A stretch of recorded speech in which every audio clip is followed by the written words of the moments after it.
नमस्ते दोस्तों, कैसे हैं आप सभी। उम्मीद करती हूँ आप सभी भी बहुत अच्छे होंगे।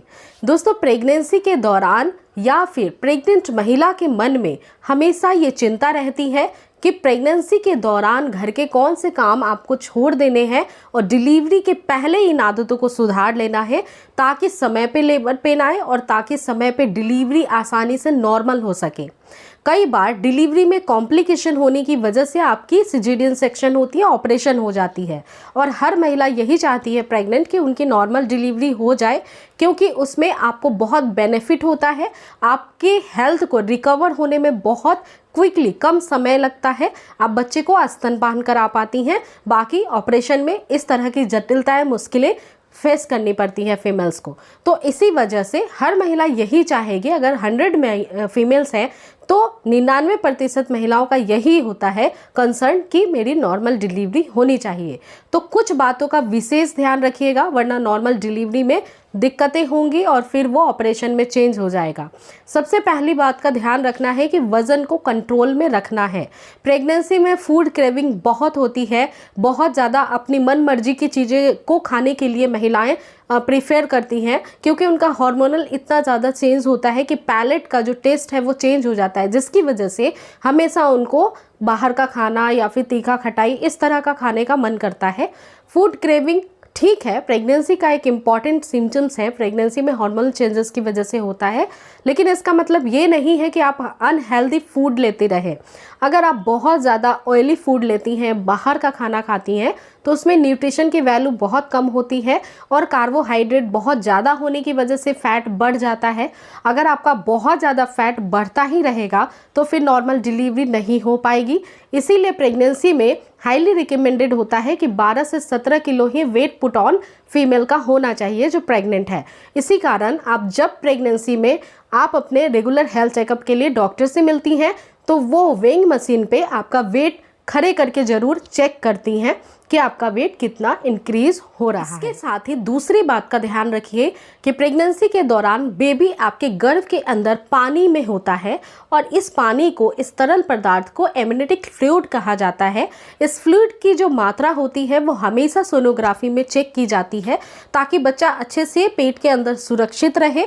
अगर इसमें कमी या वृद्धि हो जाती है तो ये भी अच्छा साइन नहीं होता है हेल्दी प्रेगनेंसी का और इसमें डिलीवरी कॉम्प्लिकेटेड होती है, नॉर्मल डिलीवरी में प्रॉब्लम आती है।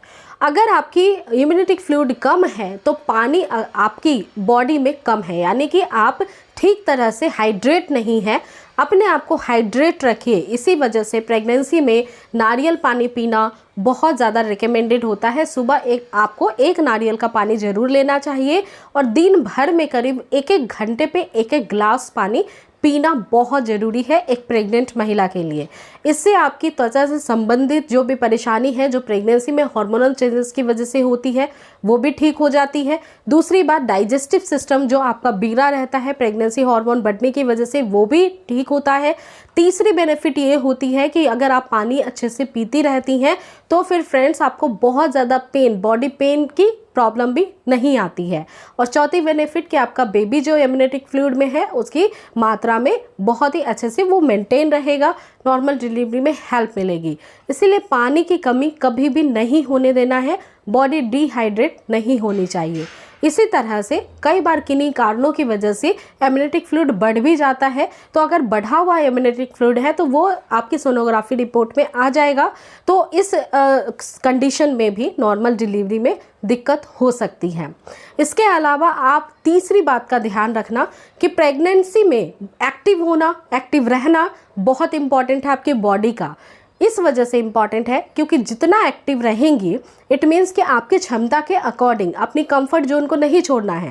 कंफर्टेबली जितना काम हो सके घर का आपको खुद स्वयं करना चाहिए, जिससे कि हाथों के, पैरों के, पूरे बॉडी के मूवमेंट हो सके। और जब फ्रेंड्स बॉडी की मूवमेंट आपकी होती रहेगी तो आपके बेबी को हेड डाउन पोजीशन करने में हेल्प मिलेगी, बेबी को स्पेस भी पेट में अच्छा मिलेगा, आपके जॉइंट्स पेन की प्रॉब्लम प्रेगनेंसी में कम रहेगी, आप हेल्दी और फिट रहेंगी और आपका फैट भी बहुत ज़्यादा, मोटापा नहीं बढ़ेगा।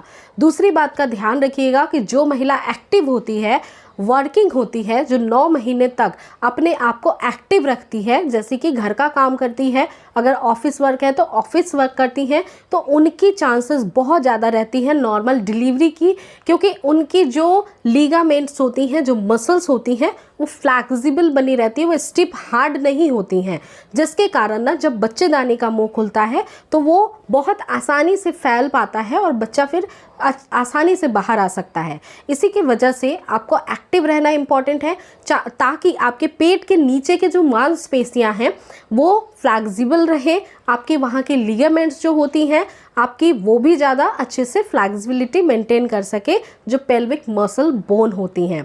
साथ ही साथ फ्रेंड्स, स्ट्रेस फ्री रहना ये मूल मंत्र है नॉर्मल डिलीवरी का।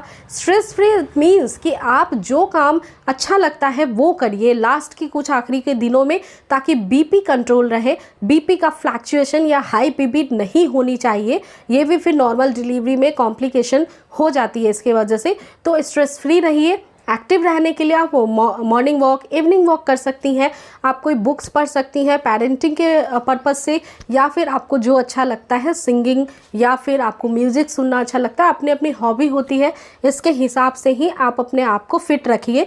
मेंटली पॉजिटिव होना, फिट होना, स्ट्रेस फ्री होना नॉर्मल डिलीवरी के लिए बेहद ज़रूरी चीज़ होती है। तो अगर आपने इन आदतों को चेंज कर लिया तो नॉर्मल डिलीवरी में बहुत इजी हो जाएगा और बहुत अच्छे से आपकी नॉर्मल डिलीवरी सक्सेस हो जाएगी। तो उम्मीद करती हूँ कि ये टिप्स आपके लिए काफ़ी हेल्पफुल रहेंगे, जिनकी अभी तक डिलीवरी नहीं हुई है या आने वाले कुछ दिनों में होने वाली है। अगर आपको वीडियो पसंद आई है तो आप एक लाइक कर सकती हैं, और चैनल पे न्यू है तो मेक श्योर सब्सक्राइब ज़रूर कर लें। मिलती हूँ फिर नेक्स्ट वीडियो में जल्द ही। टेक केयर दोस्तों।